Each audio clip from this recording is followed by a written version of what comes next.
Whether you're a parent or have been considering saving for your child's education, this video is going to be for you. My name is Shiraz Ahmed, and today we're going to explore one of the most valuable tools that Canadian parents have at their disposal, the RESP, or Registered Education Savings Plan.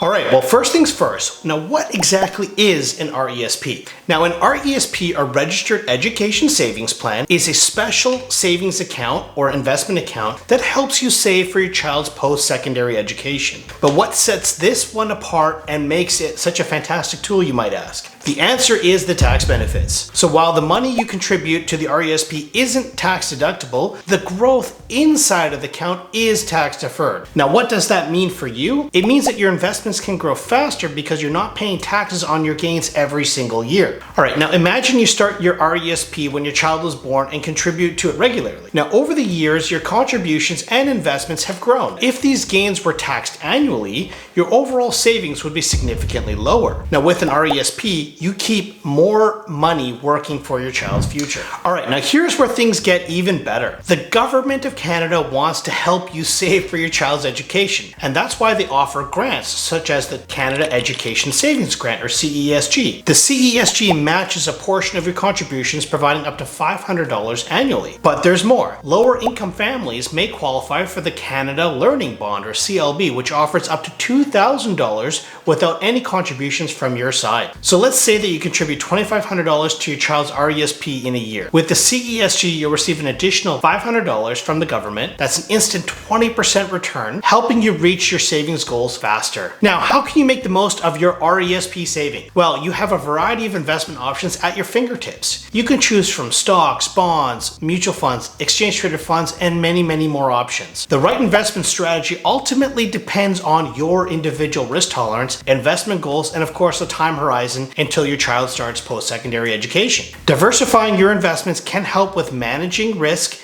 and maximizing potential growth. Now, it's essential to understand contribution limits associated with RESPs. Now, while there's no annual contribution limit, there is a lifetime limit of $50,000 per beneficiary. This means you can't contribute more than $50,000 for each child. But there's a crucial point here. While you can catch up on unused grant room, contributions exceeding this limit won't receive any additional grants. Additionally, the CESG has both annual and lifetime limits, so be mindful of these when planning your contribution schedule. All right, there you have it. We've now covered some of the basics for the RESP account. And let's continue with more valuable information in a part 2 of this video. So be sure to hit that like button and subscribe to check out more as we talk about withdrawals, potential taxation, flexibility, and more. So see you in part 2. Thanks for coming. Take care and bye for now.